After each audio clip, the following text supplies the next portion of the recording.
What if you were haunted by a presence you couldn't see? This is the unnerving premise of the 1963 film, The Woman in Black.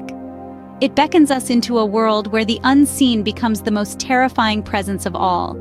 Our tale begins in a gloomy, isolated English town, a place where the sky always seems overcast, where the buildings are old and eerie, and where the locals are as tight-lipped as the grave. Into this town steps Arthur Kipps, a young solicitor armed only with his legal briefcase and an unwavering sense of duty.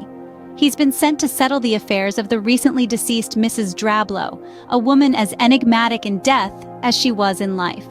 Arthur is a stranger in a strange land, and he quickly realizes that something about this town, about the Drablow estate, is not quite right.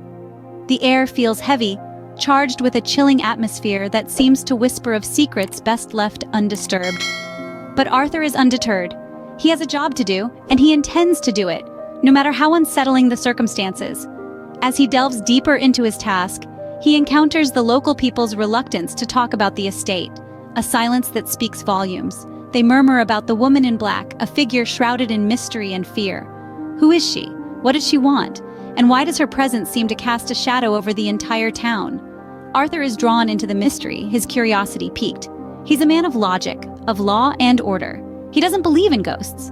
But as he spends more time in the Drablow estate, as he feels the unseen eyes on him, he can't help but wonder if there's more to the woman in black than just local superstition. And so, Arthur Kipps finds himself alone in the Eerie Drablow estate, unaware of the chilling events that await. Have you ever felt the chill of unseen eyes watching you? Imagine, if you will, our protagonist Arthur, secluded in the Eerie Drablow estate. His task, to sift through the deceased woman's papers, is simple enough. Yet, as he begins his work, strange occurrences start to punctuate the silence. There are sounds, whispers of movement that seem to echo from the old house's very bones. They slither through the air, weaving a tapestry of unease that Arthur can't shake off. These aren't the usual creaks and groans of an old house settling into itself. No, these sounds are different, laced with an intention that suggests something more sinister at play. Then there's the figure, a spectral entity shrouded in black that haunts the estate's grounds. It's not just a trick of the light or a figment of an overworked imagination. This figure has a presence, a coldness that seeps into Arthur's bones, a chill that whispers of dread. Arthur's first encounter with the woman in black is a scene that's etched in cinematic history. A moment where the line between the living and the dead blurs, where spectral folklore takes on a terrifying reality. He sees her, a silhouette against the estate's foggy backdrop, a figure as real as the fear that grips him. There's no escaping her haunting gaze, a gaze that speaks of a tale untold, a story that's woven into the very fabric of the Drablow estate. Yet it's Arthur's growing unease that truly sets the stage for the haunting. The fear, the anticipation, the dread, they all build within him, creating a symphony of suspense that reverberates through the estate. It's in the silence, the solitude, that the haunting truly begins. The woman in black, a ghostly figure wrapped in mystery and terror, now holds the reins. The haunting has begun, and Arthur, our unsuspecting protagonist, is caught in its chilling grasp. In the silence of the estate, Arthur is left to face his fears alone. What if the dead had a message for you? Imagine being Arthur, the young lawyer who decided to unravel the mystery that was the woman in black. A decision that would lead him down a path of tragic tales, deadly curses, and unending horror. Arthur's journey takes him deeper into the shadows of Eelmarsh House, where he discovers the heart-wrenching saga of Mrs. Drablow's sister and her son. Their story is a chilling testament of love and loss, a tale as murky as the fog that surrounds the mansion. The sister had given birth to a son, but societal norms of the time forbade them from living together. She was forced to give him up, a decision that would haunt her for the rest of her life and beyond. But the story doesn't end there.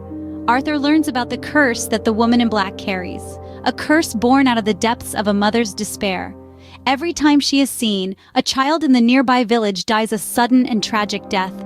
It's a horror that sends shivers down the spine, a curse that turns the mere sighting of this spectral woman into a death sentence.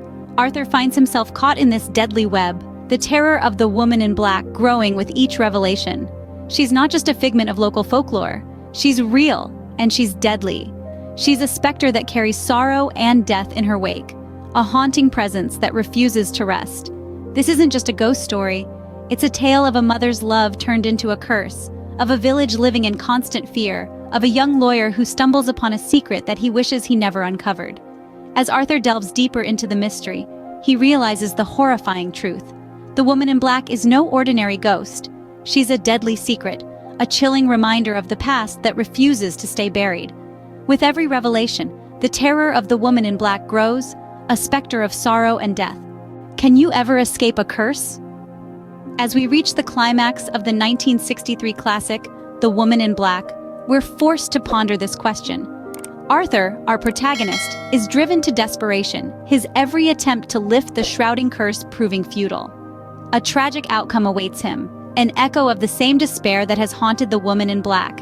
This film leaves us with an indelible impression of the woman in black, a ghost forever bound by her grief and anger. She is a spectral figure, a specter of torment, her wrath unending. Her haunting is not a series of mere frightful events, but a poignant narrative of loss and vengeance. Despite Arthur's valiant efforts, he fails to break the cycle of sorrow, and the curse lives on, unbroken. This tragic tale serves as a chilling reminder of the enduring nature of grief and the power of a curse. In the end, the woman in black remains, a chilling reminder of a sorrow that can never be laid to rest.